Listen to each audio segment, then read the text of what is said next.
كتبدا القصه ديالنا مع انا وغادي تكون في البيت ديالها كتعزف الجيتار الكبير، وعلى غفله غادي يدخل عندها راجل الام ديالها وغادي يبقى كيتحرش بها وكيحاول يتعدى عليها، وهي باش تحاول تعتق راسها منه غادي تضربو برجليها وغادي يطيح وغادي تدخل فيه واحد الزاجه في عنقه وغادي يموت، وغادي يشدوها بالتهمه ديال القتل العمد لراجل الام ديالها. والنهار ديال المحكمه غادي تقول انا للقضيه باللي راجل الام ديالها هو اللي حاول يتحرش بها ويتعدى عليها، وباش تفك منه دفعاته ولكن ما كانش ناويه تقتله، وباللي كانت غير كتدافع على نفسها. ولكن الام ديالها كانت حتى هي في المحكمه وقالت للقضيه باللي راجلها واحد شريف ومستحيل يدير هادشي اللي كتقول عليه بنتها، حيت هو كانت يعتبرها بحال بنته بالضبط. وقدرت الام ديالها باش تقنع القضيه وغادي يحكموا على انا ب4 سنين ديال السجن. وفاش مشات انا للسجن غادي يكون واحد الحارس تما سميتو فران، وغادي يكون المساجين القواعد ديال داك السجن اللي تما، وقال لهم باللي السجين اللي كيدير المشاكل وما كيلتزمش بالقوانين طولوا ليه المده ديال الحكم ديالو لفتره كبيره، ومن بعد كياخذوا كاع المساجين للزنزانات ديالهم. وفي الزنزانه ديال انا كانت واحد البنت معها سميتها جيني. في الاول انا حاولت باش تهضر مع جيني ولكن ما بغاتش تهضر معاها، وفاش مشات انا باش تنعس جيني بدات كتطلع عليها بواحد الشكل غريب. ولا غد ليه فاش مشات انا للساحه ديال السجن غادي تشوف جوج ديال المجموعات في داك الساحه، مجموعه كانت البشره ديالهم كحله ومجموعه كانت البشره ديالهم بيضاء. وغادي تجي كودي القائده ديال المجموعه ديال البويض وبقات كتهضر مع انا وطلباتها باش تدخل المجموعه ديالهم، ولكن انا كتبغى تبقى بوحدها وما بغات تنضم حتى شي مجموعه من بيناتهم. وفي وقت الغدا غادي ترجع كودي لعند انا وبقات كتحاول تضغط عليها باش تدخل المجموعه ديالهم، ولكن انا قالت ليها وبقات مصره باش انها ما تنضم حتى شي مجموعه. وانا غادي تعصب كودي وغادي تدفعها وغادي تطيح ليها الماكله ديالها، وغادي تمشي المجموعه ديال كودي وغادي يبقاو كيضربوها فاش كانت كدير الاعمال ديال النظافه. وانا غادي تجيها اصابه وغادي تمشي عند الطبيبه باش تعالجها، والدكتوره غادي تسولها شكون ضربك وغتحكي ليها انا شنو وقع ليها بالضبط. وانا غادي تنصحها الدكتوره باش تمشي للعريس ديال السجن وتحكي له شنو وقع معاها، حيت هو الوحيد اللي قادر يعتقها من هذا الموقف. وبالفعل غادي تمشي انا للحارس ديال السجن وحكات له القصه ديالها من الاول. وانا الحارس قال ليها بلي مستعد يحميها منهم، ولكن باش يعاونها خاصها حتى هي تقدم له شي حاجه في المقابل، وكان باغي يدخل معاها في علاقه. وغتفهم انا شنو باغي يقصد وغادي تعصب وغادي تخرج. وفاش مشات للزنزانه ديالها جلسات بوحدها وبقات كتبكي، وغادي تنزل جينا لعندها وبقات كتحاول تخفف عليها وتسولها شنو وقع ليها، ولكن من بعد جينا بدات كتحاول تقرب منها وغادي نعرفوا بلي عجباتها وبدا السلوك ديالها كينحرف. وانا غادي تفهم انا بلي جيني كتحرش بها وبغات تدخل معاها في علاقه، وحتى انا ما قدراتش تحكم في راسها وغادي تدخل معاها في علاقه. ولا غد ليه غادي تكون انا وجيني في الساحه ديال السجن، وغادي تجي عندها وحده سميتها كيلا وغادي تكون هي القائده ديال المجموعه ديال البشره السوداء. وغادي تبدا كيلا كتنمر على انا، وانا غادي تفهم بلي الا بغات تكمل المده ديال السجن ديالها خاصها ضروري تدخل شي مجموعه من بيناتهم، اما المجموعه ديال البويض او المجموعه ديال الكحل، وهذا الشيء باش تقدر تعيش بيناتهم بامان وحتى شي واحد ما يأذيها. وغترجع انا لعند كودي وقالت ليها بلي قبلات ووافقات باش تدخل معاهم المجموعه، ولكن كودي قالت ليها باش تنضم للمجموعه ديالها ماشي شي حاجه سهله، وخاصها في الاول تثبت الجداره والقوه ديالها. وقالت ليها كودي باش تنضم للمجموعه ديالها خاصها تدابز مع القائده ديال الفريق الكحل وتغلبها. داكشي علاش مشات كتدابز مع القائده ديال الفريق الكحل، وغادي يوقع بيناتهم واحد القتال عنيف بزاف، وغادي يجيو الحراس وغادي يفارقوهم وغادي يديو انا للسجن الانفرادي، وغادي يحطها فرانك تما بلا حوايج لمده 48 ساعه. وفاش خرجات فرانك قال ليها اما دير داكشي اللي تيقول ليها او لا غادي يحطها في الحبس الانفرادي للابد. وغتوافق انا حيتاش كانت مضطره وغادي تدخل معاه في علاقه. وفي هذه اللحظه كودي غادي ترحب انا في المجموعه ديالها وغادي يديروا لها الوشم ديال المجموعه، وغادي تعطيها المخدرات اللي كيشربوا، وغادي تبدا كتحرش بها كودي من بعد ما عطاتها داك المخدرات، وحتى هما غادي يطرا بيناتهم علاقه. ومن بعد مده غادي تجي الام ديال انا باش تطلع على بنتها في السجن، وغتقول لها انا باللي هي ما كذباتش عليها وباللي راجلها هو اللي قرر باش يتحرش بها وتعدى عليها، وهي غير دافعت على راسها حتى مات. كل الام ديالها ما كانتش مسيقاها وكانت كتهمها باللي هي اللي قتلات راجلها. ومن بعد غادي تكون انا واقفه مع المجموعه ديالها في الساحه، وغادي تجي كيلا باش تنتقم منها وتدابز معاها. غادي يدخلوا المجموعات بجوج في واحد القتال عنيف بزاف، والحراس غادي يفكوهم في اخر لحظه. وغادي يديو انا عاوتاني لعند فرانك وقال لها باللي الا هضر مع المدير وقال ليه باللي انا كدير هاد المشاكل في السجن، فكل نهار غادي تزيد المده ديال السجن ديالها شهر كامل، وغادي يعطيها فرانك المخدرات وغادي يديها للمكتب ديالو وغادي يدير معاها علاقه عاوتاني. وفاش رجعات انا للزنزانه ديالها غادي تضرب جيني بالقلم من راسها. وفاش كانوا كيديروا لهم الفحص اليومي غينتبه الحارس باللي كاينه واحد الضربه على الوجه ديال جيني، وغادي يشك باللي انا هي اللي ضرباتها وغادي يديها لعند فرانك عاوتاني. ولكن هاد المره انا ما غاديش توافق باش دير ليه داكشي اللي باغي، وانا فرانك قال ليها باللي بامكانه يديها لواحد السجن اخر وتما غادي تعرض فيه جميع انواع التعذيب والتحرش، وغادي تضطر باش توافق باش دير ليه خاطره. ومن بعد غادي تمشي عند كودي وغادي تحاول باش تاخذ من عندها المخدرات اللي بلاوها بها، ولكن كودي غادي تنصحها باش تبعد على هاد المخدرات وقالت ليها باللي كتبغيها وبغات تدخل معاها في علاقه. تشوفها، ولكن انا ما غاديش تبغي وغادي تخرج. ومن بعد مده غادي تشوف انا واحد جوج بنات كياخذوا المخدرات في واحد البلاصه، وغادي تمشي تجلس حداهم وطلباتهم باش يعطيوها حتى هي تتعاطى معاهم المخدرات. وكودي غادي تشوفها وما عجبهاش الحال حيت بدات كتمادى في داك المخدرات اللي كتاخذ، ومشات عندها الزنزانه ديالها وقالت ليها باش تبعد على داك المخدرات والا غادي تخرج على راسها. ولكن انا ما سمعتش الهضره ديالها وقررت باش تخرج من المجموعه ديالها، وغتبقى انا بوحدها عاوتاني كما دخلت لك السجن في الاول. وكانت كيلا كل نهار كتضربها وكتدمر عليها. وواحد النهار كيلا كانت غادا باش تضرب انا، ولكن انا كانت واخده بزاف ديال الانواع ديال المخدرات داك النهار وما كانش في الوعي ديالها. وفعوض ما كيلا هي اللي تضرب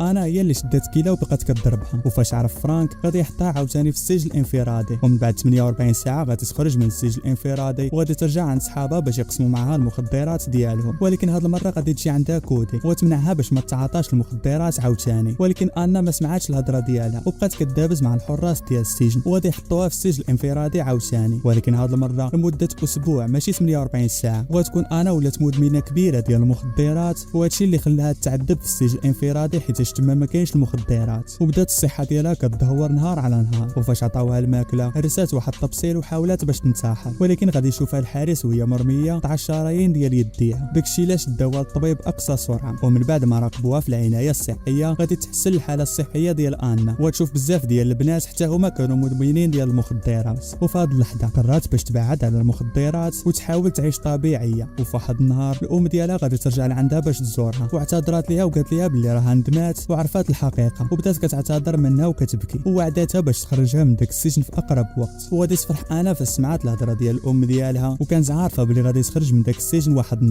النهار غادي يديوها الحراس لعند فرانك. وانا قالت له بلي غادي دير كاع داكشي اللي كيطلب منها، ولكن بشرط طلباتو باش يحميها من السجن وما يخلي حتى شي واحد يأذيها. وغادي يوافق فرانك على الشروط ديالها، ولكن بالمقابل كل نهار غادي تجي عنده للمكتب وغادي يطلب منها باش تحضر لواحد العرض ديال المواهب في السجن، وعطاها لاطوريزاسيون باش تشارك فيه، وغادي يعطيها داك الاله الموسيقيه باش تعزف فيها. وفاش كودي عرفت الاتفاق اللي دارته انا مع فرانك غادي تعصب عليها ومشات كضربها. وانا عرفت انا بلي فرانك ما قادرش يحميها، داكشي علاش مشات عند الطبيبه وقالت ليها على الاتفاق اللي دايره مع فرانك. ولكن فرانك كان تيشوف كلشي وتسمعهم بالكاميرات اللي داير تما. داكشي علاش صيفط واحد جوج ديال السجناء لعند الدكتوره باش يقتلوها ويتهناو منها. وغادي تموت الدكتوره، وانا غادي تمشي لذاك العرض ديال المواهب وغادي تبقى كتعزف. وكاع الناس كانوا كيسمعوا العزف ديالها وكانوا فرحانين وعاجبهم العزف ديالها وكانوا كيمدحوا فيها. ومن بعد ما سال العرض غادي يجي عندها فرانك وقال لها بلي لا غد لي غادي تخرج من الحبس وغادي تستمتع بالحياه ديالها. وداكشي علاش طلب منها باش تدوز معاه اخر ليله في هذا السجن. انا غادي توافق حيت ما كانش عندها شي حل اخر، وغادي تدوز معاه داك الليله كامله. ومن بعد غادي تمشي للزنزانه ديالها وقالت لجيني بلي لا غد لي غادي تخرج من السجن، وقالت ليها بلي فرانك هو اللي غادي يخرجها. وهنا جيني قالت ليها بلي ما كانش خاصها تثق في داك فرانك حيت هو ما عندوش الاخلاق وما كيوفيش بالوعود ديالو. وانا غادي تسيق جيني وتعصبات بزاف وعرفات بلي راه غدر بها، وغادي تمشي عند كودي وطلبات منها باش تعطيها التليفون ديالها. ولا غد ليه غادي تمشي عند فرانك وغادي تدخل معاه في علاقه، ولكن هاد المره غادي تسجل كلشي بالتليفون اللي عطاتو ليها. ومن بعد انا كانت قريب باش تخرج من داك السجن، ولكن فرانك غادي يعترض وقال لهم بلي ما خاصهمش يخرجوها في هاد الوقت حيت الملف ديالها كان ما مزيانش وكانت ديما كدير المشاكل وسط السجن، وباللي دخلت للسجن الانفرادي بزاف ديال المرات وبزاف ديال الناس عرضوا الاصابات خطيره بسببها. وبدا كيطلبهم باش يخليوها واحد المده اضافيه في السجن باش تربى. وانا عرفات بلي كيدير هادشي باش يخليها معاه في السجن باش يتعدى عليها كل نهار. داكشي علاش انا جبدات التليفون وبدات كتوري الفيديوهات للمدير ديال السجن. وفاش شاف المدير بلي فرانك كان كيغتصب انا وكيجبرها باش دير معاه العلاقات غادي يعرف الحقيقه ديال فرانك. وواخا حاول فرانك باش يدافع على راسو القضيه تفرشات ولا كلشي واضح، والمدير غادي يعرف بلي انا كانت مظلومه وبلي ما كانش خاصها تدخل السجن من الاول. وداكشي علاش قرروا باش يخرجوها من السجن داك النهار، وغادي تمشي للزنزانه ديالها وغادي تودع كودي وتجيني. وملي خرجات من السجن غادي تدرب على داك الاله الموسيقيه ديالها وغادي دير بزاف ديال العروض الموسيقيه وغادي تكمل حياتها بشكل عادي وغادي تنسى الايام ديال السجن والمعاناه ديالها. كانت هذه نهايه القصه. كان معكم خوكم سيمبليكس.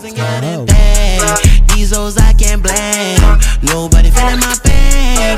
I don't wanna switch my lanes and now they think I'm going insane. Things don't feel the same.